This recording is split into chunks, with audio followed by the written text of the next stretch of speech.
Holy shit, it's horror stuff that's not Ghostface. Hello all you people out there in TV land.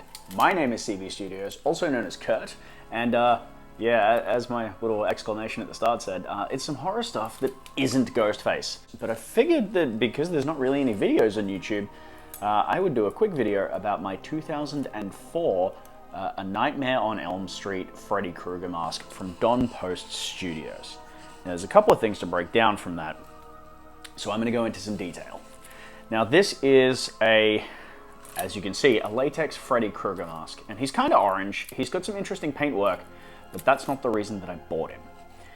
Don Post Studios have been around for, or had been around for many, many years, closing down, I think, about 2012 or 2013.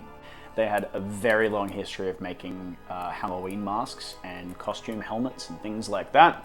Most notably, at least for me, they were the guys that produced the original Freddy Krueger Halloween masks for Collegeville Costumes.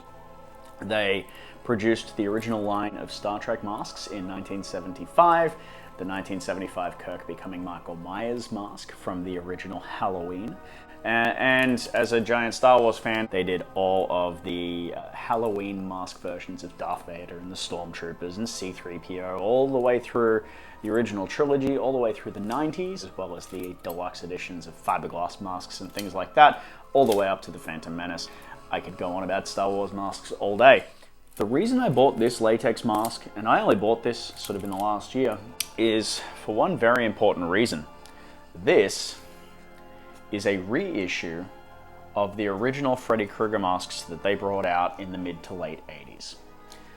Now, I had seen photos of this mask in a couple of catalogs, mask catalogs. I think Fright catalog had one, but also the Don Post products catalog from 2004 had it as a new for 2004 mask. Latex masks do degrade, they deteriorate, and if you live in Australia like me, they deteriorate quite quickly. Trying to get a mask from the 80s, one of the original Freddy Krueger masks, is going to be an issue for me to try and obtain and to store.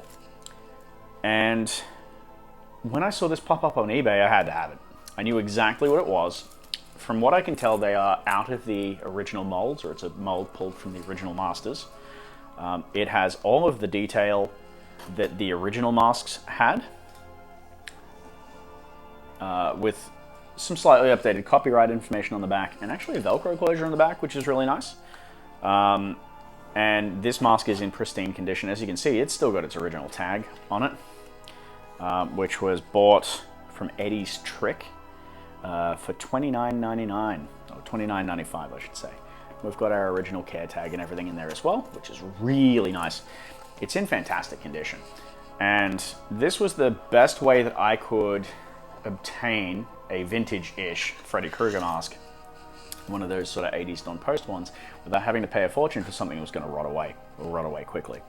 Now, this will still eventually rot, which is just the nature of the beast with this, and so I will probably end up doing something like foam filling this and making a bust out of it. I've currently got some acrylic eyes in there, which make for a really nice display, and I kind of love the cheesy Halloween mask quality of the paint. You chuck a hat on him and he looks like $1 million. One of the interesting things about the original Don Post masks is they weren't painted like this. They were cast in a flesh tone latex, sort of a pinkish latex, and only half, literally only half, if you look at the photos you can see it, right up to basically this ear line here, the front was painted and then the back was not. And it certainly wasn't painted as nicely as this, with nice little burns and things. I'd love to get a blank of one of these and repaint it entirely. I think that would be a really fun project. I think there's a lot of potential in this sculpt. It is really nice.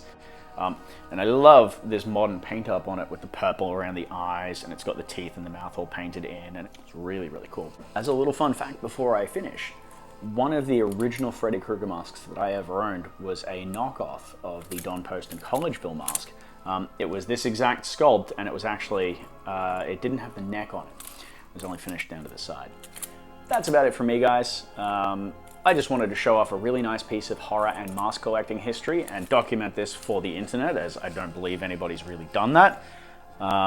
I absolutely am in love with this piece. I'm in love with this Freddy Krueger mask. It's got all of the hallmarks of a classic 80s slasher movie villain, and it's got that really nice 80s Halloween mask style to it.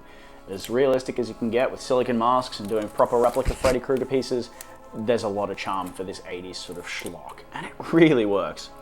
I figured this was a great opportunity to document it for the internet and show off what a 2004 Don Post Freddy Krueger mask actually looked like. If you've got any questions, leave them down in the comments, guys. I'm always happy to hear from you. If you want to see more Freddy Krueger stuff, I've got a bunch more that I could show you. I've got another couple of Don Post masks to show off as well. And some older school Paper Magic Group stuff too. So if you guys are interested in some Freddy Krueger, I can bring you the Freddy Krueger.